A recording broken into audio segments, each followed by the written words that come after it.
Ya, selamat pagi Ibu Bapak Saudara-saudara yang harus bahagia karena beruntung memiliki 3 hoki. Yang pertama, harus bahagia karena beruntung terlahir sebagai manusia. Yang kedua, harus bahagia karena beruntung kenal ajaran Dhamma, kebenaran yang bisa kita jadikan pedoman dalam melangkah di dalam kehidupan ini. Dan yang ketiga, harus bahagia karena beruntung masih hidup, masih memiliki kesempatan untuk mengisi pundi-pundi untuk dibawa pindah alam lah. Ada yang ngomong ganti rupa lah. Beberapa waktu yang lalu ada satu kelompok kebudayaan lokal yang mengatakan kalau mati itu salin sandangan, ganti pakaian. Menarik ya. Tapi memang selama kita cuman mati lahir, kita belum bisa mati tidak lahir. Itu perjuangan sampai ke nibbana. Terimalah salam Dhamma dan Namo Buddhaya. Ibu bapak saudara-saudara, kalau kita lihat sekarang sudah bulan Maret. Saya senang punya kalender yang bisa dijadikan perenungan untuk anicca ya. Kita bisa bumi gonjang-ganjing, matilah Februari, titik itu juga lahirlah Maret. Kalau ibu bapak lihat ini ada tulisannya apa nih? Sekarang ini tanggal 6 itu Lani dan Susan. Besoknya Lani dan Endang. Besoknya lagi Lani, Adi, Susan. Terakhir waktu akhir bulan selalu saya sendirian.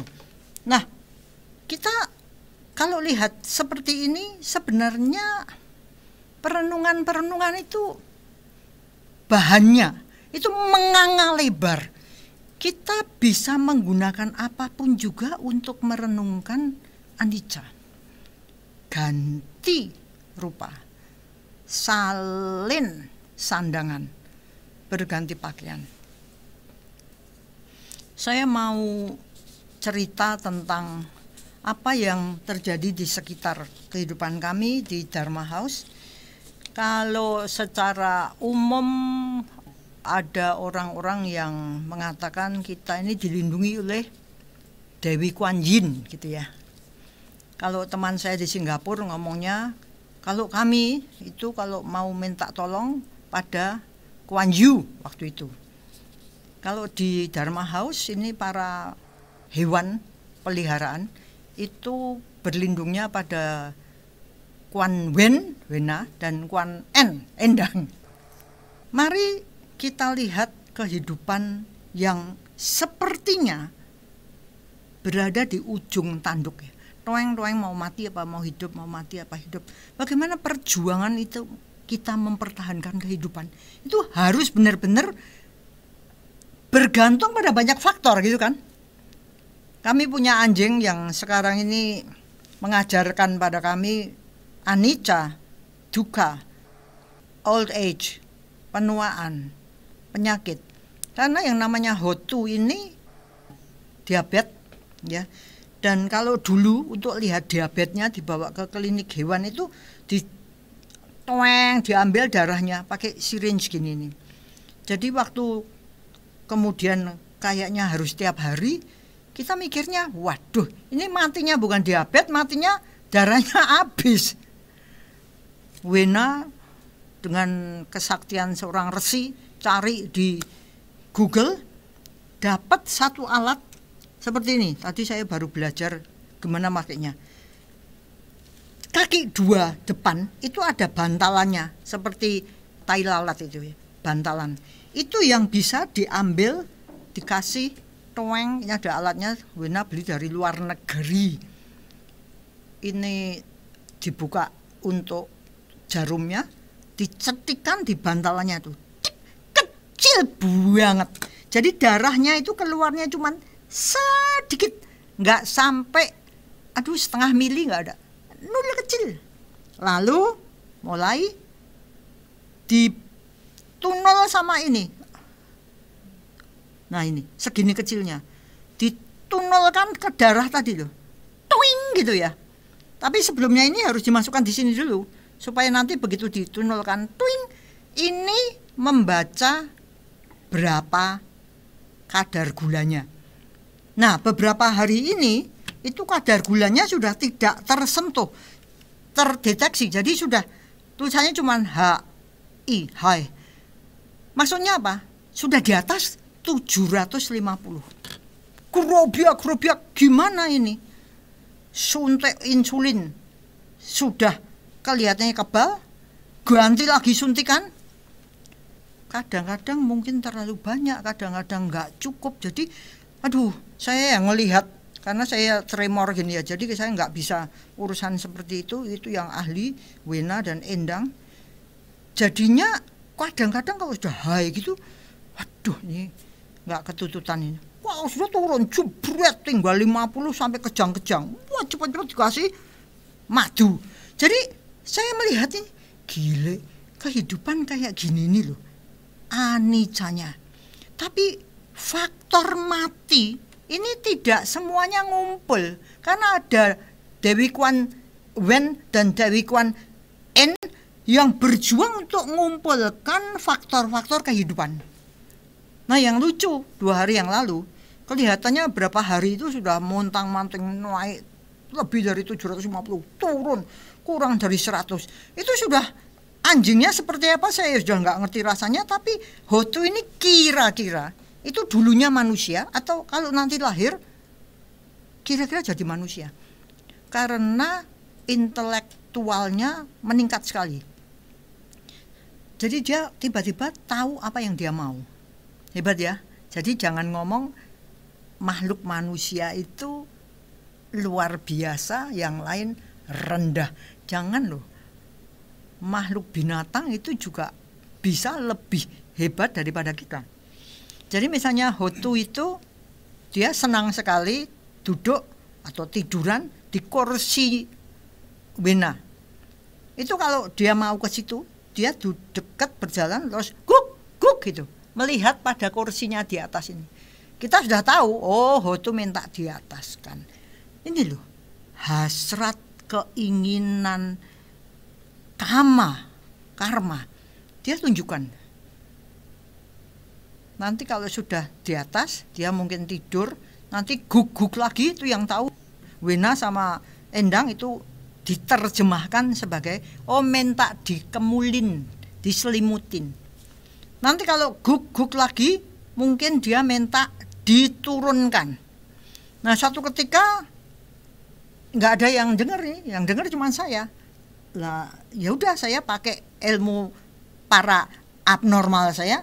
Oh mau turun, ya yuk turun. Saya pegang mau saya turunkan, itu dia gini loh, nggak mau turun. Luar biasa ya.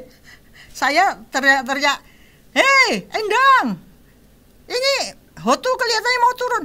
Dipegang dia, turun. Saya ngakak. Oh kira-kira kehidupan yang akan datangnya itu mungkin manusia, karena pinternya tiba-tiba waktu diabetes ini luar biasa. Nah 2 hari yang lalu tiba-tiba dia kelihatannya mau mati, kayak koma atau gimana gitu ya. Ini Endang sama Wena sudah deket di situ, saya juga didoain bahwa tuh Sabah Manggalang, kita semua doain. Dah kalau mau pergilah dalam damai, jadi manusia yang hoki ya. Wah dikasih segala macam doa, harapan, energi. Wena sudah cari box, nanti kalau mati jadinya selimutnya segala macam. Nggak lama, mungkin 1 jam 2 jam dia sudah bangun, terus mulai lari untuk kencing. Seperti itu. Betapa kita tuh gonjang-ganjingnya ini terhadap fenomena kehidupan tuh kayak gitu. Nggak tahu kita, tapi dia nggak akan mati kalau semua faktor mati belum kumpul. Itu yang saya pelajari. Nah kemarin itu ada satu film yang biasanya kami tunggu-tunggu, Judulnya tuh Super Vet, ya, udah lama nggak ada di BBC, channel BBC. Kebetulan yang kemarin itu ceritanya ahli bedah gitu ya, dokter bedah ortopedi, namanya Noel itu. Itu pemiliknya klinik hewan yang super canggih. Dia memang mendirikan ini untuk mengobati binatang-binatang, khususnya anjing dan kucing yang merupakan sahabat manusia, tapi dia merasa kok ini sahabat manusia tapi kok tidak diperlakukan sama seperti manusia. Jadi waktu Noel ini umur 17, dia bertekad aku mau jadi dokter hewan. Dan memang dia luar biasa. Makanya disebut super vet. Nah, edisi kemarin itu Noel ini tidak mengoperasi binatangnya pasien yang datang. Dia harus ngoperasi binatang peliharanya dia sendiri. Jadi Noel ini tidak menikah. 1000% perhatiannya, kemampuannya, kebisaannya ini untuk binatang, dan dia ini punya anjing. Alah, anjingnya tuh kalau saya ngomong jelek lah. Oh, anjing biasa kecil gitu ya, mungkin segini gitu. Wajahnya tuh dibut-but gitu. Enggak terawat dengan dipruning, enggak dah. Jadi kalau kita ngomong anjing jeleknya kayak gitu, tapi ini sangat-sangat dekat di hatinya Noel. Jadi waktu anjing ini namanya Keira ini ditabrak mobil, wah, bumi gonjang-ganjing, seluruh rumah sakit ini geger semua karena anjingnya bos ketabrak mobil. Dilihat pinggulnya patah, kakinya patah, kandung kencingnya robek. Jadi sudah setengah mati. Ini si Noel diberitahu itu udah cuma nangis doang, itu benar-benar dilihat kan itu nangis, terus mau diapain? Dan kan semua, itu rumah sakit besar ya, semua dokter kan kumpul, ini mau diapain? Nah, si Noel sendiri itu biasanya ngomong gini loh, kita ini terhadap binatang harus punya kebijaksanaan dan kasih sayang untuk menentukan apakah anjing ini, misalnya aja itu anjing ini mau dipertahankan kehidupannya atau mau disuntik bye-bye. Jadi waktu si Keira ini posisi seperti itu, mau diapakan? Nah, itu menarik ya, antara kemelekatan, harapan seperti apa. Nah, rumah sakit ini kan punya banyak dokter yang spesialis ini, spesialis itu, yang spesialis penyakit dalam, dokter bedah urusan dalam perut, itu ngomong ini kandung kemihnya itu sobek 6 cm, jadi seluruh kencing itu ada di dalam rongga perut. Terus gimana? Harapan kecil, karena waktu di ronsen itu yang patah-patah itu sudah, lawang anjing kecil ditabrak mobil. Saya tertarik pada bagaimana Noelnya ini bertindak, karena Noelnya sendiri itu di shoot gitu ya, di close up, dia ngomong, aku sulit memutuskan seperti ini, tapi itu sahabatku. Jadi Keira itu untuknya rumah sakit ini didirikan. Ceritanya kayak gitu, mengharukan banget. Terus gimana? Teman-teman dipanggil, ya dah dicoba papi, ya dah cobalah. Operasi. Di dalamnya kelihatan rusaknya banyak banget. Terus gimana? Ya sudah, masih belum berani untuk nyontek mati kan. Belum tahan, si Noelnya tuh antara piye gitu. Akhirnya pelan-pelan mulai membaik, tapi tetap masih dalam posisi diam saja gini. Sampai suatu ketika Noelnya datang, terus anjing ini gini. Melihat suaranya Noel ini, itu dia cuman gitu aja. Noel udah senang, you welcome your daddy, ya kamu menyambut bapakmu gitu. Mereka kan nyambutnya kan daddy dan mami gitu ya. Nah, pelan-pelan kemudian mulai membaik, membaik, membaik. Sekarang urusannya dengan tulang. Nah, dokter bedah tulang terbaik di dunia itu Noel sendiri. Saya mulai mikir-mikir, ayo siapa yang mau ngoperasi? Karena biasanya operasi itu nggak bisa keluarga sendiri gitu ya. Waktu dioperasi perutnya itu aja semua dokter yang ngerubungi Keira ini juga ketegang sampai akhirnya Noel ngomong, udah, aku tak keluar aja dah supaya kamu lebih tenang. Jadi dia keluar. Ini semua dokter tuh di shoot satu-satu gitu ngomong, wah ini kami tegang sekali karena ini punyanya bos. Keira ini bos kami gitu. Noel itu masih punya bos yaitu Keiranya ini. Nah, akhirnya diputuskan, menarik sekali, Noel ngomong gini, dia membutuhkan dokter yang luar biasa pinter karena remuknya itu banyak. Dan si Noel ini punya rumah sakit lain yang Fritz Bionic, jadi memproduksi metal-metal yang dibuat khusus untuk nyambung-nyambung itu. Jadi pakai sekrup-sekrup bionik, namanya Fritz Bionic. Jadi si Keira ini sudah di ronsen segala macam dan sudah dibikinkan alatnya custom made ya, persis untuk dia hancur di sini, nanti disambungnya di sini. Itu sudah beberapa sudah dibuat khusus untuk si Keira. Noel waktu ditanya siapa yang mau ngoperasi, kembali dia ngomong tadi, kasusnya Keira ini kalau punya orang lain udah mungkin mati, tapi bisanya dia datang di sini, punya aku akan operasi.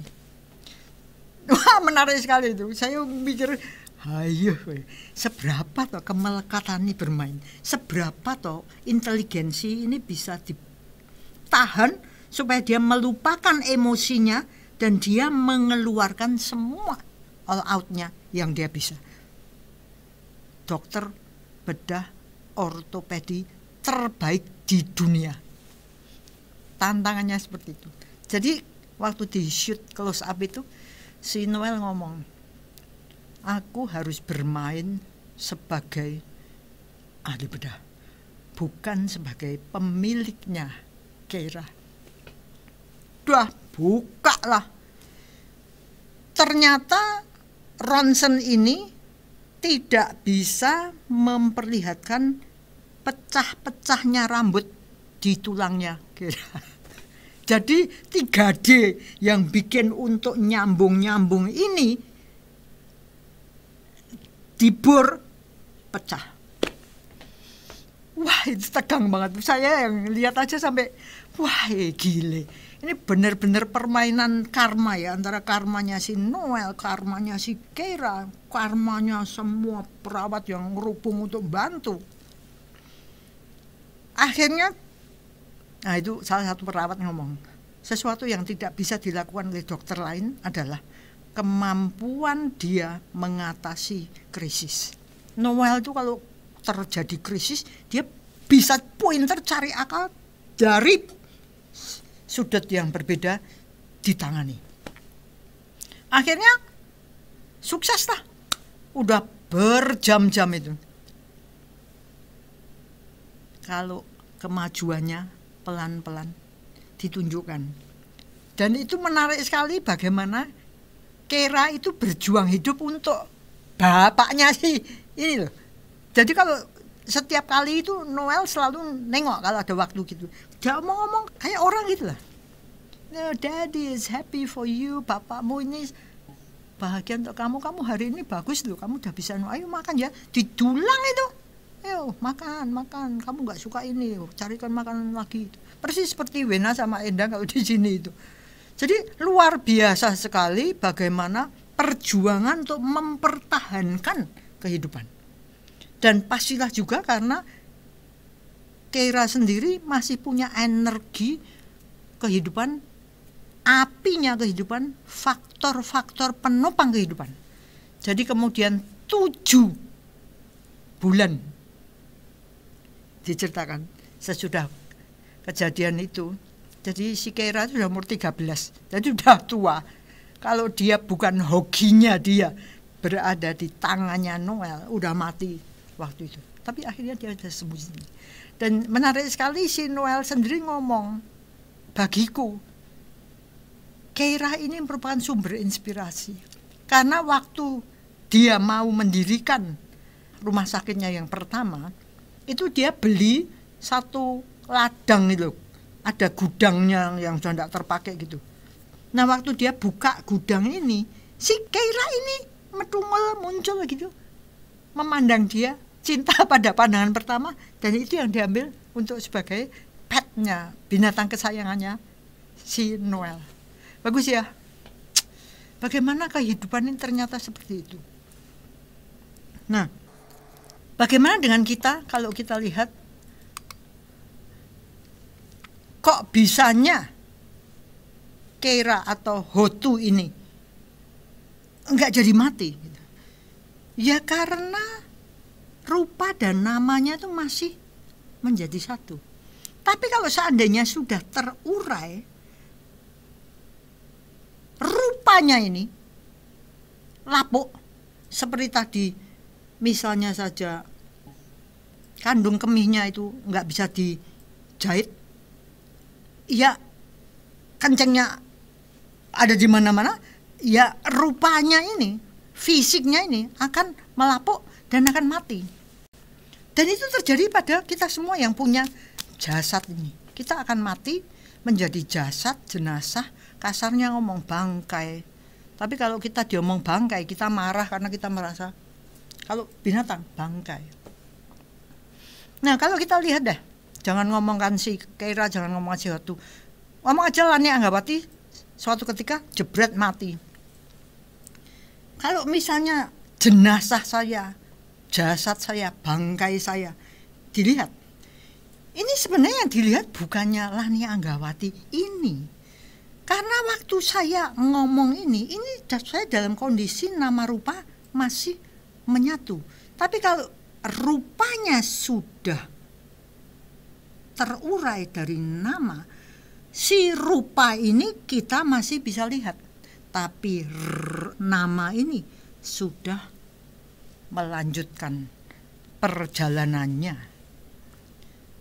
Teman saya dulu ada yang ginjalnya ditransplant. Dia kalau ngomong gini, ya paling-paling gua nanti berubah jadi anak kecil lagi, jadi bayi lagi lah kalau terlahir di alam manusia. Karena nama ini berlanjut terus. Kalau dia terlahir di alam manusia, maka oek-oeknya ini menyimpan semua yang dibawa pada waktu terurainya nama rupa. Maka dikatakan anak itu lahir dengan bawa simpanan karma.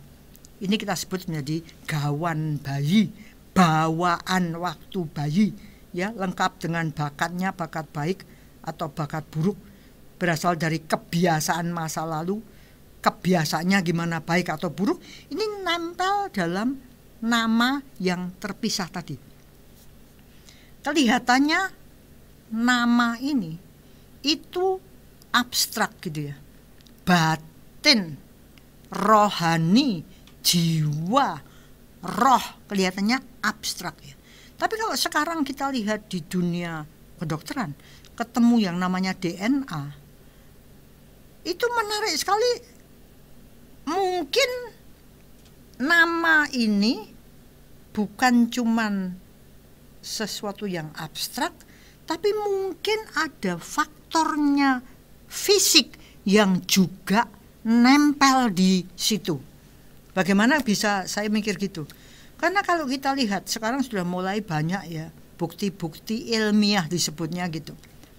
Orang-orang yang karena kemajuan kedokteran itu mendapat donor dari orang yang mati kecelakaan atau gimana mati ini tapi itunya masih bagus. Jadi mereka dapat donor dari orang yang bye-bye. Nah, beberapa kasus yang diangkat itu adalah terjadinya keajaiban karena donor yang diperoleh, donor organ yang diperoleh itu ternyata bisa bikin perubahan di dalam kehidupan orang yang mendapat donor organ. Jadi disebutkan beberapa kasus, kalau kita baca-baca atau kita lihat laporan-laporan dari The Unexplained misalnya, channelnya segala yang tidak bisa dijelaskan, itu salah satunya perubahan hobi, perubahan watak, perubahan kebiasaan yang berubah. Jadi misalnya aja saya mendapat donor dari Adi, katakan gitu. Jangan deng, Adi dapat donor dari saya. Tiba-tiba dia nanti tiba-tiba pintar berpuisi. Karena saya dulu juara deklamasi. Wow, terus bisa nyanyinya indah. Apalagi maksud saya adalah ada kemungkinan ini loh, di dalam DNA ini mungkin kesadaran masa lalu nempel di situ. Oleh sebab itu kalau kita lihat sekarang ini, pikiran tidak bisa dikatakan hanya ada di otak doang, nggak bisa. Karena terjadinya proses berpikir itu dimulai dari indera-indera yang lain, kontak dengan objeknya, mungkin lapor ke otak. Tapi yang namanya proses berpikir ini bukan monopolinya otak doang. Seluruh sel tubuh ikut. Makanya kalau tadi organ didonorkan, pikiran ini, bagian pikiran proses berpikirnya ini nempel di organnya itu dan mengubah orang yang mendapat donor. Kehidupan yang berlanjut ini, kalau kita sadari, mati langsung lahir lagi seperti tadi, brek, mati Februari, lahir Maret, langsung terus. Dan kita tuh nggak pernah bisa mati, karena mesti harus lahir lagi. Sampai kita mencapai nibbana, sampai kita mencapai tingkat ar-ahad. Kita ini kan baru setengah ya, ahadnya dapat tapi kita masih ahad. Jadi kita masih penjahat, belum bisa sampai nibbana, masih putar di dunia samsara ini dan keluarnya itu sulit sekali mencapai nibbana, keluar dari lingkaran samsara ini, kecuali kita ini sudah mencapai satu tingkat kesucian pertama, bahwa tidak mungkin lagi kita terlahir di alam menderita. Jadi yang bisa adalah naik. Wis, saya ngecas juga dong. Nanti suatu ketika kita ngomongkan soal itu ya. Karena ini satu inspirasi yang saya peroleh dari seorang, saya anggap guru saya, sudah meninggal, orang Paraan, namanya Om Witun. Dia kalau ngomong, Lan, awake dhewe, kita ini harus berjuang dalam kehidupan ini setidak-tidaknya mencapai tingkat Sotapanna. Wush, apa itu Om? Nah, saya diterangin sama dia. Sotapanna ini tingkat kesucian yang menjamin kita nggak akan turun. Karena kalau enggak, kita ini cuma pontang-panting di alam samsara. Mulailah saya, oh mungkin ya, mungkin. Dan suatu ketika kita ngomong soal itu ya. Tapi saya mau ngomong satu kasus lagi, yaitu ini mungkin ibu bapak juga punya pengalaman yang sama ya. Banyak terlahir, kita lihat bayi yang kemudian kelihatan sekali dia tuh ternyata cacat mental. Sekarang ini banyak sekali yang kena autistik gitu ya, autism. Jadi anak ini nggak bisa bicara, biasanya ADHD ya, nggak keruan, nggak bisa kontak, dia punya kebiasaan mengulang-ulang, pokoknya kesengsem gitu, kita kecanduan dengan satu gerak dan sebagainya. Lahir dengan kesadaran rendah. Kalau saya ngomong, waduh, nanti kalau udah dia gerak-gerak ya, dia gerak-gerak gini terus, suruh mandang orang dia takut, nggak kesengsem dengan sesuatu. Saya pikir apa yang membuat dia terlahir dalam kondisi ini? Gitu ya. Pertanyaan saya ada dua kan. Apa yang membuat bayi ini lahir dengan cacat mental autistik? Satu. Dan yang kedua, apa yang menyebabkan dia lahir dalam keluarga yang harus menerima anak autis? Mestinya teorinya jelas ya, mesti harus pas gitu. jebret. Kalau enggak bisa. Maka dia ngomong tidak adil. Oh adil, bisanya kamu dapat anak otis tuh pasti ini sudah seperti H2SO4 tuh S-nya harus yang valensi 6. Kalau enggak bisa. S itu kan valensinya banyak, sulfur. Nah, karena saya ini orangnya usil, saya punya banyak orang yang ditanya gitu ya. Ada satu kemampuan orang-orang tertentu yang bisa melihat kehidupan lampau. Ini kalau istilahnya di psikologi mungkin hipnosis gitu ya. Nanti Bu Susan mungkin bisa jelasin. Waktu saya tanya, ada kasus gini. Penyebabnya apa? Anak itu kok sampai terlahir sebagai otis, kehidupan lampaunya kayak apa toh? Kok sampai pindah alam ke alam seperti ini? Yang kedua, kok bisa lahir di pasangan itu? Apa sebabnya? Paranormal ini meditasi sebentar, terus ngomong, kehidupan lampau anak ini, dia matinya itu umur remaja. Dan waktu dia mati itu ketabrak mobil. Kayak Keira tadi loh.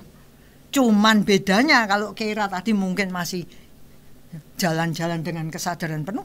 Ini anak sudah dalam kondisi kesadaran kesengsem sama adiksi, kecanduan gadget. Ketabrak mobil dalam kondisi kecanduan. Kalau saya ingat diterangkan Bu Susan itu dopamin yang merendam bagian otak yang menyebabkan tidak ada lagi kesadaran kewaspadaan di luar itu, kebijaksanaan sangat turun, maka lahir lagi sebagai otis. Itu ya, makanya sekarang ini banyak sekarang otis itu karena banyak kecanduan, narkoba lah, pornografi lah, apalah, game lah, internet lah, gadget lah, semuanya. Pertanyaan yang lain, lah bisanya lahir dalam keluarga itu? Apa yang menyebabkan toeng? Dia ngomong, pasangan ini bukan pasangan yang kehidupan lampaunya itu pegang moralitas. Jadi meskipun dia sekarang lahir dengan fisik ganteng, cantik, kok bisa punya anak cacat mental? Karena pernah dalam kehidupan yang lalu dia menggugurkan kehamilan. Jadi main seks, ngumbar nafsu seksual, hamil lah si perempuan. Bingung tuh, hamil di luar nikah tuh kok saya belum pernah ketemu orang yang bangga. Saya hamil, ding dong. Belum ada tuh, mesti semuanya gini. Sampai pada tong dong dong menikah pun kan di serut supaya nggak kelihatan kalau dia hamil. Jadi supaya nggak ketahuan, supaya nama baiknya terjaga. Apa yang dilakukan? Aborsi, buang cepat. Selamat sejahtera. Tidak ketahuan, ding dong. Apa iya? Apa yang kau tanam itu pula yang kau tuai. Dibuang supaya cepat-cepat selamat. Kehidupan mengajarkan, terima buah karmamu. Ditukarlah mereka dengan anak yang kualitasnya barang buangan. Dan kalau kita lihat punya anak otis itu sepertinya harus ditanggung sepanjang hidup. Serem ya. Maunya cepat-cepat dibuang, cepat supaya nggak ketahuan, supaya kita bebas bisa gila-gilaan lagi. Ditukarlah dengan barang kualitas buangan dan bayarnya itu sepanjang segala abad, amin. Aduh. Ibu, bapak, saudara-saudara, aduh, Sang Buddha mengatakan mau seperti apa toh manisnya karma buruk, dianggap menyenangkan, dianggap menggiurkan kalau berbuah pahitnya tak terkira. Seneng berapa lama toh, nikmat berapa lama toh, dia harus bayar dengan buah pahit selama-lama-lamanya. Jadi ngeri kalau nggak kenal hukum karma, ngeri kalau nggak ngerti hidup bukan cuma kali ini. Makanya penting sekali kita nih ngerti pandangan salah itu harus dibuang itu. Ada yang kalau lahir dalam keluarga yang baik, nggak usah ngapa-ngapa, pokoknya hidup ini seneng, dinikmati aja, seneng-seneng aja. Apa iya cukup, apa itu baik beneran? Ternyata enggak. Kalau kita amati kehidupan kita sendiri aja deh. Kita ini termasuk yang mana? Kita lahir dengan kondisi fisik dan mental baik, owek-oweknya kebetulan di keluarga yang baik. Dikatakan oleh Sang Buddha, bagaikan terang. Tapi kalau kita ini orang sial, nggak punya pandangan benar, kita ini malah menyikapi dengan respon yang buruk. Aji mumpung misalnya, ya orang tuaku berada, orang tuaku berkuasa, gila-gilaan lah, pesta sini, bukannya nambah pundi-pundi untuk pindah alam ke alam yang baik, bahagia, tapi malah menuju gelap. Karena apa? Mengembangkan loba, dosa, moha, serakah lah, licik lah, pelit, jadi penipu, jadi orang jahat, mengembangkan kebencian, kekejaman, iri, dengki, serai, malas-malasan karena merasa 7 turunan sudah ada kekayaannya, loyo, egois. Ini menuju ke gelap.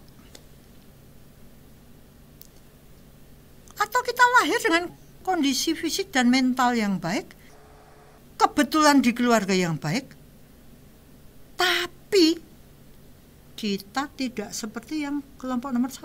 Kita memiliki pandangan benar, jadi sikap mental kita baik, menggunakan kesempatan waktu, peristiwa-peristiwa kehidupan yang maknanya meningkatkan A. Loba, A. Dosa, A. Moha. Kalau dianggap sebagai perang, ini adalah angkatan laut, angkatan darat, angkatan militer, maju tak bentar. Kita miliki sikap mental yang benar, pandangan yang benar. Kadang-kadang kita masuk yang ketiga, lahir kondisi fisik, mental baik, tapi di keluarga yang buruk.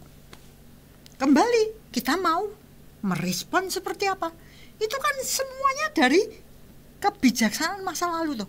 Bagaimana kalau kita mikir ini, bagaimana kita bisa enak-enak di dalam kehidupan kita sekarang ini, karena inilah yang nyata kita miliki. Jangan sampai kita punya sikap mental yang buruk. Apapun yang terjadi kita harus punya sikap mental yang baik.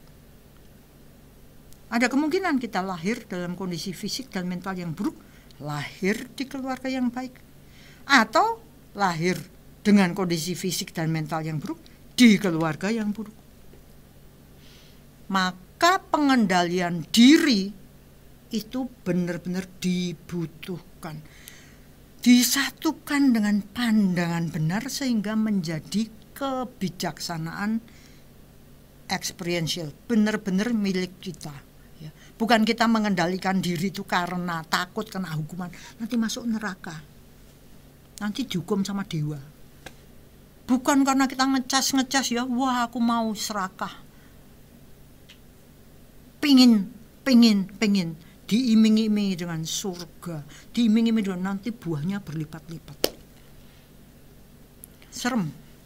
Maka ibu bapak saudara-saudara, bagi kita yang sudah tua sebelum tahun 65, itu kalau kita ingat Bung Karno sebagai presiden pertama kita itu melarang musik loh, dilarang, dianggap ngak-ngik-ngok. Sampai-sampai bisa kita lihat sejarahnya, Koes Bersaudara itu dipenjara karena liriknya cinta-cintaan, cengeng-cengeng, tidak patriotik, tidak berbau perjuangan, merusak akhlak bangsa. Maka ada istilah dekadensi moral, turunnya moral, rusaknya akhlak. Maka sempat juga ada revolusi kebudayaan, karena diawasi banget ya, nggak boleh keluar jauh, tidak boleh seni untuk seni sehingga wah pokoknya mau pornografi ya boleh, ini kan seni, nggak boleh, tapi harus gimana manfaatnya untuk rakyat, nggak boleh berbau porno, harus yang menjaga martabat manusia. Maka ibu bapak miliki pandangan benar, khususnya untuk saya sendiri miliki pandangan benar. Paling tidak kita kenal hukum karma, segala yang dilakukan baik atau buruk akan berbuah dan buahnya kembali pada pelaku. Dan kita harus tahu kehidupan bukan cuma sekali rally maraton, ya. Dan pikiran itu termanifestasikan dalam tindakan, ucapan, tindakan fisik yang kemudian kalau diulang-ulang menjadi kebiasaan, diulang-ulang menjadi karakter, diulang-ulang menentukan kita mau nasibnya apa. Maka kita yang beragama beruntung diperkenalkan hukum sebab akibat di dalam kehidupan ini, bukan cuman setelah mati. Dhamma mengajarkan perilaku yang terkendali, baik ucapan, baik segala macam. Tidak berucap tidak benar, tidak bohong, tidak kasar sumpah serapah, tidak fitnah, tidak memecah belah, tidak bukannya yang bergosip ria. Ada satu cara hidup pertapaan. Maka mari kita kembali basic pada dasarnya, sederhana hidupnya, tenang indranya, berhati-hati dalam bertindak, tahu malu yang benar, tahu takut yang benar, tidak melekat pada hura-hura, foya-foya, mewah-mewah. Selanjutnya, ayo Bu Susan. Ya, terima kasih Bu Lani. Selamat pagi menjelang siang, Bapak Ibu sekalian dan saudara-saudara pecinta Dhamma. Hari ini pengantar dari Bu Lani ada dua hal.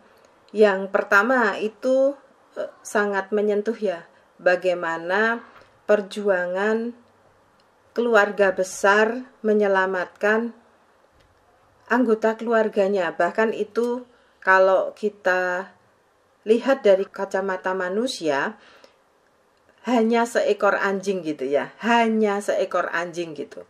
Nah, lalu di pengantar yang berikutnya Bu Lani berbicara banyak mengenai esensi dari ciri sifat, esensi dari karakteristik, esensi dari kemampuan, esensi dari intelektualitas ataupun kondisi dari spiritualitas seseorang yang dilahirkan saat ini. Apakah kondisinya itu dia baik atau kondisinya kalau tadi contohnya ada dalam tingkat kesadaran yang rendah.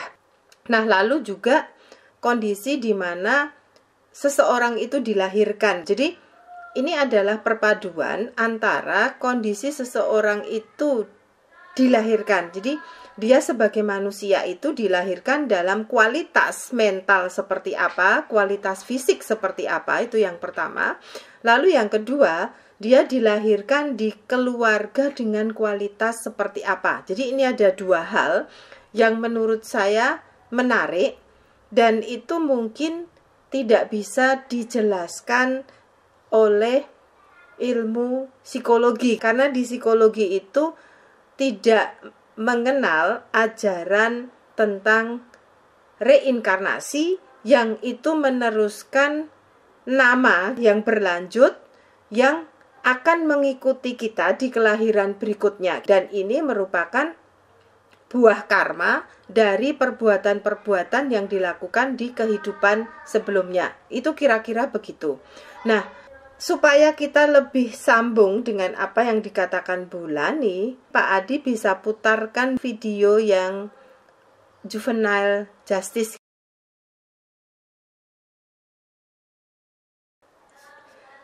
Nah, di PPT saya memang memilih tema tentang keluarga karena itu menarik sekali. Keluarga itu dalam psikologi itu sebetulnya nanti saya akan nyambung ke penjelasan tentang karma ya, yang tadi diantar oleh Bu Lani. Nah, kalau di psikologi, keluarga itu sebetulnya merupakan kombinasi antara kehangatan dan tanggung jawab. Jadi artinya, tanpa kehangatan, sistem di dalam keluarga itu tidak akan berjalan dengan baik. Tetapi kalau hanya kehangatan saja, sistem di dalam keluarga itu juga akan kacau. Jadi anak-anak itu yang dulunya mungkin dilahirkan dalam kondisi mental baik, seperti yang dikatakan Bu Lani tadi, tetapi karena orang tua itu tidak memberikan pelajaran penting tentang moralitas dan tanggung jawab, maka anak yang punya potensi baik tadi bisa jadi dia tidak cukup kuat, karena ketika dilahirkan mereka itu yang bukan betul-betul namanya itu punya bekal karma baik yang sangat-sangat tinggi, itu tidak cukup kuat untuk bisa tetap berjalan lurus ketika dia dilahirkan di lingkungan keluarga atau di lingkungan sosial yang tantangan buruknya itu sangat berat. Nah, hanya orang-orang yang mendekati kesucianlah ketika dilahirkan, meskipun keluarganya buruk, kondisi lingkungannya buruk, dia itu akan tetap bisa lurus. Bahkan dia bisa meluruskan lingkungan sekitarnya. Kira-kira begitu. Nah, tidak selalu setiap orang yang dilahirkan itu, meskipun kondisinya baik, itu tabungan karma baiknya itu cukup tinggi, cukup banyak, sehingga membuat mereka itu cukup suci di kelahiran saat ini dan tetap bertahan meskipun tidak ada keluarga atau lingkungan sosial itu yang betul-betul mendukung dia untuk berkembang menjadi manusia yang baik. Itu kira-kira begitu kalau pemahaman saya tentang pengantar dari Bu Lani. Di slide saya yang kedua, saya cuma mau menunjukkan bahwa dalam film yang trailernya itu tadi kita tonton, di slide saya yang kedua ini judul filmnya ya. Nah, di film itu yang menarik itu adalah di Korea. Saya nggak tahu ini fiktif atau memang di sistem pengadilan di Korea itu ada. Jadi kalau di Korea itu ada pengadilan yang khusus untuk anak-anak. Nah, itu benar-benar hakim dalam pengadilan itu juga punya tanggung jawab, bukan hanya memberikan sanksi kepada anak-anak yang melakukan tindak kejahatan, tetapi hakim itu punya tanggung jawab untuk meluruskan ketika anak-anak itu melakukan tindakan amoral. Nah, meluruskan itu ada dua. Pertama, memberikan sanksi seadil-adilnya, dalam arti kalau dia memang kejahatannya besar, itu sanksinya juga harus besar. Adil itu artinya adil untuk kebaikan si remaja atau anak-anak ini yang melakukan kejahatan. Dan yang kedua, adil untuk korban tindak kejahatan itu sendiri. Nah, sehingga dalam cerita itu si hakim ini ada dilema antara membebaskan anak itu dari sanksi atau tetap menghukum anak itu dengan sanksi, dengan tujuan anak itu tidak melakukan kejahatan di usia-usia selanjutnya, karena anak itu belajar bahwa perbuatan jahat itu atau perbuatan buruk itu memang harus diberi sanksi. Jadi hakim ini punya tugas memberikan hukuman bukan karena benci terhadap remaja itu, tetapi hukuman ini diberikan sebagai sarana bahwa kamu itu tidak bisa bebas dari hukuman kalau kamu melakukan kejahatan. Nah, lalu yang kedua, tugas hakim itu adalah memberikan pembinaan kepada anak-anak itu atau remaja ini yang belum cukup usia untuk diadili secara dewasa untuk menjalankan hidup selanjutnya yang lebih baik. Jadi ini bukan hanya tugas social worker, tetapi ini tugas hakim untuk datang ke pusat-pusat rehabilitasi untuk membantu anak-anak ini hidup secara lebih bermoral. Nah, ini menarik. Jadi hakim itu bukan sekedar memberikan sanksi atau membebaskan dari hukuman, tetapi hakim untuk pengadilan anak ini punya tugas untuk memberikan pendidikan moralitas. Nah, saya kira ini belum ada di sistem kita. Biasanya di sistem kita tuh ya yang melakukan, kalau nggak psikolog, social worker, ataupun petugas rehabilitasi. Nah, Bapak, Ibu, dan saudara-saudara sekalian, di film itu dikatakan bahwa kalau fungsi keluarga itu rusak, pendorong utama anak-anak itu berbuat jahat itu karena keluarga itu melindungi dirinya sendiri sebagai orang tua dan melindungi anak-anaknya dari hukuman atas perbuatan buruknya. Nah, maka dalam film itu jelas pada awal-awalnya itu tidak ada semacam melibatkan orang tua untuk datang ke pengadilan itu dan orang tua diberi sanksi. Itu tuh awal-awalnya nggak kayak gitu. Tetapi dalam perkembangannya beberapa hakim itu merasa bahwa kalau orang tuanya itu juga tidak mendapatkan sanksi, orang tua juga nggak akan berubah. Nah, kalau orang tua itu nggak berubah, maka tidak akan bisa membantu anak ini untuk berubah. Maka perbuatan anak yang buruk ini harus ditanggung bersama. Karena kenyataannya ketika orang tua tidak menanggung sanksi dari anaknya, itu orang tua lepas tangan, bahkan sering menggunakan pengadilan itu untuk membebaskan anaknya dari perbuatan tidak baik. Nah, jadi dalam film itu saya terinspirasi untuk melihat bahwa keburukan apapun di dalam diri anak, entah kata Bulani itu sebetulnya bawaan karma masa lalunya, tetapi film itu menyadarkan saya bahwa sebagai orang tua yang sungguh ingin membantu dirinya sendiri untuk keluar dari samsara ini, lingkaran penderitaan ini, maka sebagai orang tua dia harus berubah untuk dirinya sendiri dan juga berbuat baik untuk membantu individu yang dilahirkan dan kebetulan ini ada di keluarga kita. Jadi film ini tuh menginspirasi saya untuk saya harus selalu menjadi keluarga yang baik. Entah anak saya itu membawa karma buruk atau karma baik di kehidupan yang lalu, tetapi kalau kita itu membangun keluarga yang baik, paling tidak satu, kita membantu diri kita sendiri untuk di kelahiran berikutnya. Yang kedua, kita membantu orang-orang yang kebetulan, kata bulan itu H2SO4-nya cocok dengan kita, itu juga meningkatkan kualitas namanya, sehingga di kehidupan yang selanjutnya kita maupun anak-anak yang kebetulan lahir melalui kita itu juga akan naik tingkat. Nah, sebelum saya melanjutkan ke slide berikutnya, ada juga video menarik ini dari Sadhguru yang membahas tentang sebetulnya apa toh esensi family.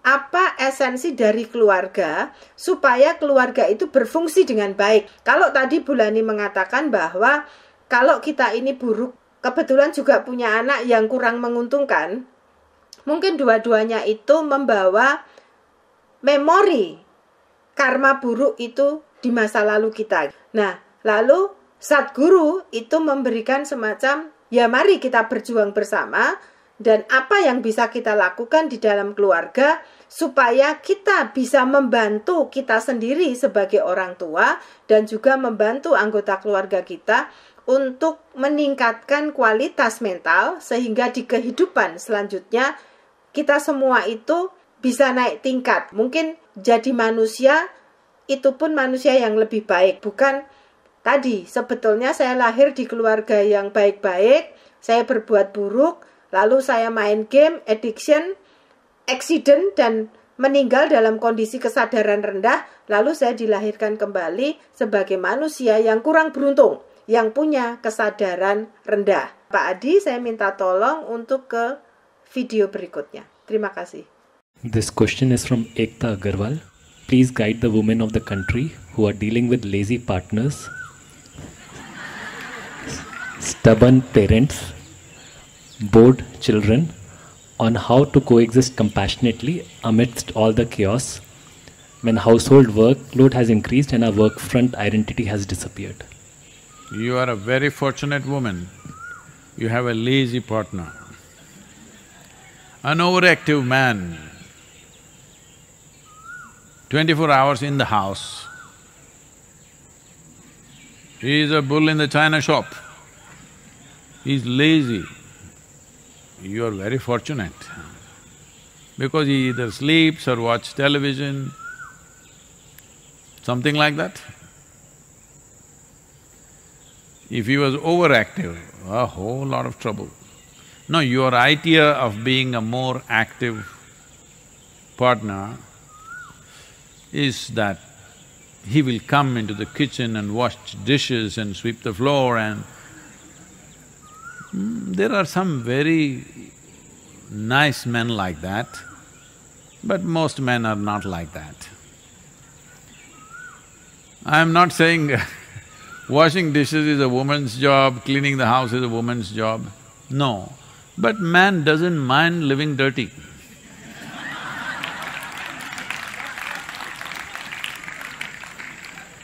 A woman wants things clean, so she has to clean it. Otherwise, you just go into a bachelor's den and see everything is everywhere. They will go, they'll shower and come, they'll start picking, where is my underwear, where is my clothing, you know. Here at the yoga center, we are training the men to be little more disciplined. Otherwise, it is in the mindset of a man that, you know, it's taken… I've seen in the last 40 years, I've been constantly trying to get people to park their footwear together. Because it's a male disposition to come and kick the footwear, one here, one there. Now we've we've awakened the feminine in all the men here at least, and in all our programs, that they all park their footwear properly. Usually, they will kick it out and because the woman cannot bear it, she will come and put it together somewhere. So, because this happened, once Shankaran Pillai, now, not once, now, in the virus era, because this will be remembered as a era in this virus times, Shankaran Pillai went and parked his car in the emergency entrance of a hospital, where the emergency lane. Then the police came and pulled him up and said, "What is this?" He said, "Well, it was marked there, fine for parking."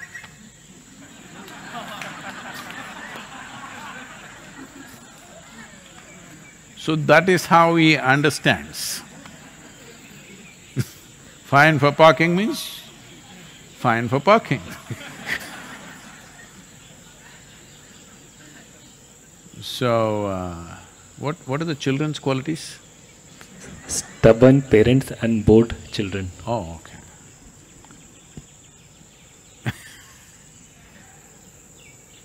Stubborn parents, bored children. Well, this is the family we have bred, isn't it? And you're losing your professional identity. That's a good thing actually for some time, unless you're working from home. This is important to understand, that this is the best time if you want to transform your family, whatever they are. They're stubborn, they're bored, they're lazy, they're overactive, they're nonsensical, whatever they are, different people are different things. But now you have them captive in your home. If you want to transform them, this is the best time. Because once they go out, they're not available.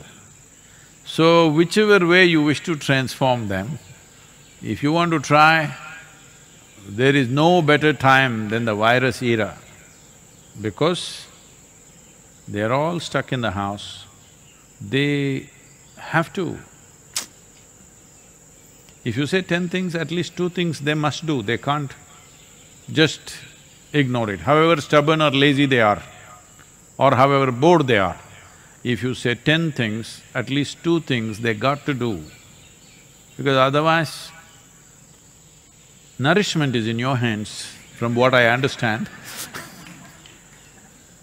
From the way you're describing, obviously they are not… none of them are cooking. You're the one, so nourishment is in your hands. So very easily you can. All you have to do is, dinner time, maybe today it's too late, you already cooked. Tomorrow, breakfast time, ask everybody to whatever time, they will… that one thing they'll demand, they will not be lazy about it. So breakfast time everybody arrives, you also sit down, if necessary, say Asatoma, Sadgamaya, or sing a song if you want, if you know how to sing, but no breakfast. Well, we're all happy and together, what does it matter? Breakfast or no breakfast, what does it matter? You give them a talk, how it doesn't matter after all. We are all together. Family is about being together, not about washing dishes, cleaning the house. This is not what family is about. Family is about being together and blowing kisses at each other. Then they will all understand, family means you have to wash your dishes, you have to clean the floor, you have to take the cobwebs out, you have to go put the garbage out. This is what arrangement of family means. In all this, with garbage bag in your hand, if you can also blow a kiss, you're doing great. But if you cannot, just do that, because that is the first aspect of the family. It's an organization. It's an organization where people have to eat, people have to live, people have to live there. That means a few things have to be done first. After that, how loving and wonderful you are is after that, you better get that. So, tomorrow morning if you invite them to the breakfast and give them a nice shloka or a song or whatever you know, and tell them how we are the most fantastic family, let's live together really lovingly, holding hands, doesn't matter what is breakfast. Petty things like that is not our concern. Well, lazy people will get fixed, stubborn people will get fixed, bored people will get interested, everything will happen.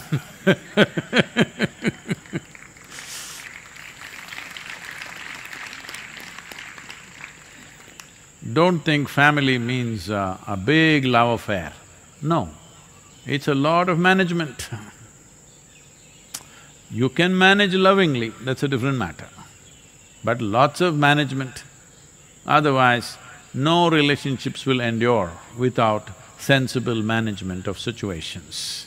Very important. Menarik ya, apa yang dikatakan Sadhguru di dalam video tadi. Saya itu lalu teringat bahwa pelajaran di psikologi ataupun pelajaran-pelajaran yang saya dapatkan sebelum saya mengenal ilmu psikologi, itu yang dominan, yang dimaksud dengan family itu sebagian besar itu yang digarisbawahi itu adalah relasi yang penuh kehangatan. Itu romantismenya tuh ada di situ. Bahkan di psikologi yang digarisbawahi itu pertama-tama itu memang tentang romantismenya, bahwa keluarga itu sebagai sistem dan keluarga itu butuh manajemen konkret. Itu sebetulnya ada di teori tentang family. Maka di sini di slide ini saya tuliskan keluarga itu teorinya adalah relasi interpersonal dan sebuah sistem. Tetapi dalam ajaran-ajaran psikologi yang pertama-tama mengemuka itu adalah romantisme dalam relasi interpersonal, dan itu betul-betul sangat diperbesar itu dalam kacamata awam, sehingga kalau kita pacaran sampai kita mau menikah, bahkan ketika kita sudah menikah, yang diperbesar adalah bagaimana kita mempertahankan relasi penuh kehangatan. Ini yang saya sebut dengan romantisme. Bagaimana kita saling mendukung, saling mengasihi, berkomunikasi secara terbuka, ada dialog, tapi lupa bahwa dialog dan komunikasi yang terbuka itu termasuk manajemen peran di dalam keluarga. Nah, sehingga saya sendiri pun sebetulnya terjebak dalam situasi ini. Nah, saya belajar dari Bulani, itu kan sebetulnya telat ya, karena saya ketemu Bulani itu anak-anak saya sudah remaja ke atas. Itu artinya sudah sekian puluh tahun usia anak saya, karena sudah remaja, bahkan ada yang sudah mau lulus kuliah saat itu terjebak dalam romantisme saya sebagai parent, bahwa memberikan tugas dan tanggung jawab itu nggak penting di dalam keluarga. Itu nantinya mereka akan tahu sendiri. Nah, ternyata kalau kita lihat, Sadguru tadi mengatakan nggak bisa gitu.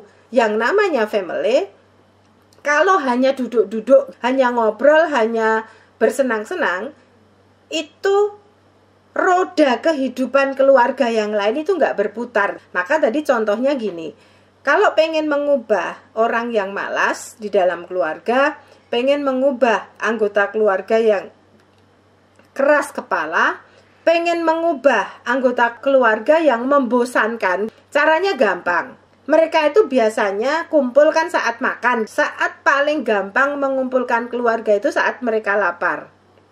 Dan Sadguru mengatakan pandemi ini adalah saat yang paling baik karena mereka nggak jajan keluar rumah. Maka meja makan itu menjadi sarana yang paling baik untuk mendidik keluarga gitulah kira-kira. Nah tadi contohnya tuh menarik.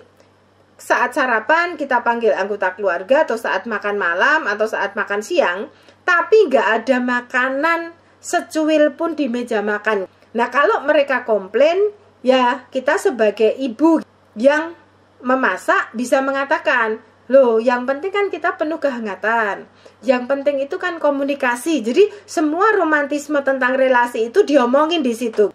Nah pasti mereka protes kan, anggota keluarga kita, tapi kan kita harus makan. Nah kita sebagai parent itu bisa mengatakan, kita sebagai istri, kita sebagai ibu, kita bisa mengatakan, ya kalau mau makan berarti kita harus bekerja kan, supaya ada makanan itu.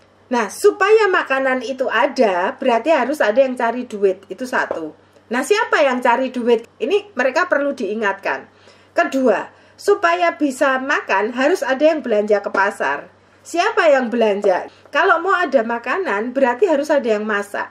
Siapa yang masak? Kalau mau ada makanan, berarti harus ada yang menyajikan di meja makan. Kalau ada makanan, berarti peralatan makan itu harus dicuci kembali, supaya besok bisa digunakan. Supaya rumah kita itu sehat, berarti sampah itu harus dibuang. Nah, kalau kita membiarkan sampah di situ, ini semua anggota keluarga pasti protes kan, kenapa rumah ini baunya sampah? Kita bisa mengingatkan supaya rumah kita itu bebas dari bau, berarti kan harus ada yang membuang sampah. Nah, Sadguru mengatakan, dengan cara demikian, anggota keluarga itu diharapkan sadar bahwa makanan tidak akan ada kalau nggak ada yang bekerja.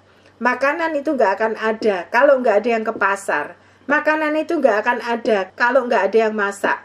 Rumah itu nggak akan sehat kalau nggak ada yang mau buang sampah. Nah, Sadguru mengatakan, ini adalah momen mengingatkan bahwa sistem di dalam keluarga itu perlu manajemen konkret. Nah itu yang saya pelajari dari Bulani sebelumnya. Saya itu merasa waktu itu nggak perlu deh bikin pembagian tugas di keluarga. Karena saya yakin nanti kalau mereka berkeluarga itu bisa ngerti sendiri. Ternyata enggak. Ternyata sebagai sebuah sistem, manajemen itu harus ditegakkan di dalam keluarga. Nah kita kembali ke film tadi ya. dalam film itu jelas anak-anak itu bermasalah karena keluarga itu tidak menjalankan manajemen sistem dengan baik. Kalau kita tonton film itu ada ibu yang betul-betul memanjakan suami dan anaknya, sampai suaminya itu melakukan tindak kekerasan kepada anaknya, itu didiamkan oleh ibunya. Suaminya mabuk-mabukan, gak cari duit, itu didiamkan. Lalu ketika anaknya ini juga menjadi kriminal, itu juga didiamkan oleh ibunya.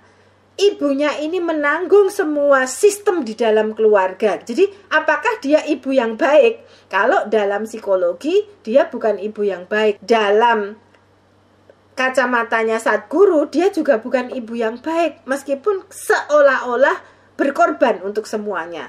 Nah, saya kira dalam kacamata Dhamma ini juga bukan ibu yang baik, karena membiarkan semua anggota keluarganya itu melakukan karma buruk. Nah, ini saya semacam diingatkan dengan nonton film itu satu. Saya diingatkan oleh Sadhguru, dan saya diingatkan kembali ajaran Bulani sebelum saya nonton video ini. Dan yang ketiga, saya diingatkan juga hari ini oleh Bulani bahwa peran saya sebagai orang tua, karena saya udah secara alamiah itu klik dengan anak-anak saya, sehingga anak-anak saya itu lahir di keluarga saya hari ini diingatkan bahwa apapun karma yang saya lakukan, entah anak saya itu sebagai keberuntungan karma buruk saya, atau anak saya itu sebagai bagian dari buah karma yang saya tuai karena perbuatan kurang baik di kehidupan saya yang lampau, itu nggak penting. Yang penting hari ini apa yang bisa saya lakukan sebagai ibu, sebagai istri, dan sebagai manusia yang dilahirkan dengan kondisi saya saat ini, itu untuk membantu saya sendiri keluar dari perbuatan buruk sekarang maupun masa lalu, dan bagaimana saya membantu anggota keluarga saya itu hidup secara lebih baik. Jadi terima kasih, hari ini saya diingatkan kembali. Nah, dalam slide ini saya juga diingatkan kembali, ini adalah teori psikologi, bahwa keluarga yang baik itu adalah keluarga yang punya aturan jelas, moralitas. Nah, ini saya diingatkan kembali bahwa saya harus stay di situ, nggak boleh lemah, nggak boleh jadi ibu yang seperti di film Juvenile Justice itu, ibu yang membiarkan anak dan suaminya itu melakukan hal-hal buruk dengan dalih nggak tega. Lalu saya seolah-olah menjadi hero, menjadi pahlawan karena melakukan itu semua dan menanggung itu semua di dalam hidup saya. Nah, yang kedua, ini juga yang penting, saya ini ibu yang kurang hangat. Ini gawat ya. Kalau saya sendiri nggak bisa membuat aturan moralitas jelas, yang kedua saya ini juga nggak hangat. Nah, ini kalau menurut ilmu psikologi ini saya bukan ibu yang baik nih. Merusak relasi interpersonal dan juga merusak sistem. Maka hari ini saya diingatkan kembali untuk oke, saya perlu lebih hangat, berkomunikasi secara lebih terbuka terhadap keluarga. Yang kedua, saya diingatkan untuk bikin aturan moralitas yang jelas. Lalu saya diingatkan kembali untuk berani berbagi tugas dengan anggota keluarga yang lain, berani menuntut anggota keluarga untuk melakukan perannya. Mungkin nanti suatu saat tipsnya dari Sadhguru itu dipakai, jadi kumpul-kumpul terus tanpa makan, kumpul-kumpul terus tanpa membuang sampah, supaya semua anggota keluarga itu tergerak untuk melakukan perannya masing-masing. Nah, hari ini saya juga diingatkan bahwa setiap orang itu punya privasi. Jadi meskipun saya ini ibunya, saya itu juga bukan pemilik dari anak saya. Tadi Bulani mengingatkan saya, kalau itu memang anak saya, apakah saya itu pemiliknya? Jelas bukan. Artinya saya perlu memberikan kebebasan, saya perlu memberikan ruang gerak pada anak maupun suami saya untuk berkembang dengan sebaik-baiknya. Saya sebagai istri dan ibu perlu memberi fasilitas pada mereka supaya mereka itu tidak kembali dilahirkan di alam manusia atau di alam yang lebih rendah. Nah, ini yang menarik. harus ada tindakan segera kalau ada anggota keluarga yang bermasalah. Nah, ini juga yang diingatkan di dalam film Korea tadi, bahwa peran orang tua itu adalah meluruskan jika ada anggota keluarga itu yang melakukan perbuatan tidak baik. Nah, ini yang sering lupa dilakukan oleh orang tua dengan dalih tidak tega terhadap anak atau suaminya. Nah, lalu yang penting itu adalah menegakkan nilai-nilai moralitas. Nah, ini saya diingatkan kembali untuk berfungsi sebagai ibu maupun istri yang baik. Nah, begini, mengapa saya itu sebagai orang tua ataupun saya sebagai individu bisa berbuat baik atau berbuat buruk, itu kalau di psikologi itu ada skema. Yang paling baik itu adalah yang skema hijau. Kalau saya itu merasa oke, dan saya juga merasa harus membuat lingkungan di sekitar saya itu oke, maka biasanya sebagai anak saya akan tahu diri, tahu perannya masing-masing. Sebagai parent saya juga akan tahu diri bahwa saya perlu berbuat baik supaya diri saya oke, tetapi saya juga harus memberikan kesempatan pada keluarga saya itu oke. Sehingga saya dan keluarga saya itu sama-sama berkembang, sama-sama happy, dan yang paling penting itu punya moralitas yang baik, punya kehidupan spiritualitas yang baik. Nah, ini yang perlu saya ingatkan. Nah, biasanya kalau saya itu merasa tidak oke, yang di bagian putus asa itu, dan saya juga merasa keluarga saya itu nggak oke, biasanya yang terjadi itu adalah putus asa. Tadi kan Bu Lani mengingatkan, janganlah putus asa. Kalau saya dilahirkan menjadi pribadi yang tidak menguntungkan, cacat fisik atau cacat mental, jangan berhenti di situ. Kalau saya sebagai keluarga yang kebetulan punya anak tidak beruntung, saya juga perlu bangkit. Saya jangan berhenti, ya udah deh saya memang sial, anak saya sial, ya udah kita nggak perlu berusaha, kita mandek, kita putus asa. Saya kira Bu Lani tadi mengingatkan nggak boleh begitu, kita harus berjuang untuk menjadi lebih baik. Atau ke kotak yang marah itu artinya apa? Saya ini oke, saya ini ganteng, saya ini cakep, keluarga kaya, kok punya anak tidak oke. Lalu saya marah, lalu saya mencoba tidak menerima anak saya. Lalu saya melakukan karma buruk karena saya tidak menjalankan peran saya sebagai orang yang dilahirkan oke, dengan cara menolak anak saya habis-habisan, menyalahkan orang lain dan seterusnya. Atau kita masuk ke yang kotak tidak berdaya, kotak menarik diri. Itu artinya apa?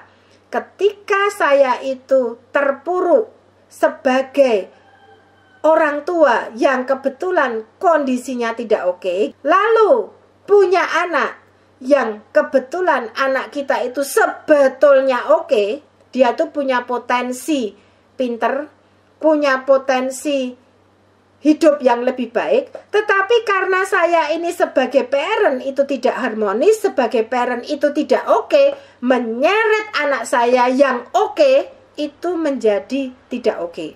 Nah, hari ini saya akan menggunakan diagram ini untuk mengingatkan diri saya sendiri ke titik hijau, ke kotak yang hijau, bukan kotak-kotak yang merah, supaya entah karma masa lalu saya baik atau buruk, entah karma masa lalu anak saya baik atau buruk, saya akan berusaha hijau. Saya oke, suami oke, dan anak-anak saya oke. Sebelum saya tutup sharing saya hari ini, di slide terakhir saya hanya mau mengingatkan, Sadhguru itu mengatakan keluarga adalah unit pertama dari masyarakat.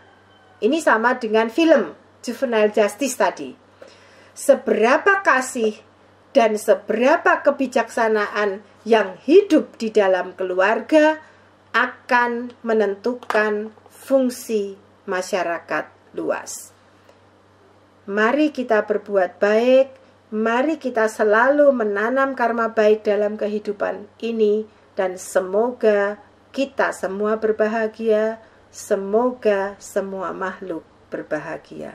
Saya selalu menunggu-nunggu hari Minggu, Bu Susan, itu karena selalu setiap hari Minggu saya merasa di charge gitu ya. Banyak sekali yang membawa poin-poin mesti saya renungkan untuk membuat diri lebih baik lagi, ngangsu kawruh dari yang sudah susah payah jadi dokter. Saya nggak usah jadi dokter, saya jadi pasiennya saja. Gitu ya. Tapi saya kira semua pendengar akan memiliki satu wawasan yang jauh lebih luas sekaligus untuk introspeksi apa ya dalam kehidupanku yang bisa aku perbaiki. Karena bagus juga yang namanya keluarga kan nggak harus orang tua, anak kan nggak harus gitu. Dimanapun kita berada, itulah keluarga kita. Dan saya kira dimanapun kita berada, disitulah tempat kita untuk menata diri, mempersiapkan fondasi untuk melejit ke atas. Matur sembah nuwun Bu Susan. Semoga semua makhluk bahagia dan semoga yang terbaik datang pada kita semua. Sadu, sadu, sadu.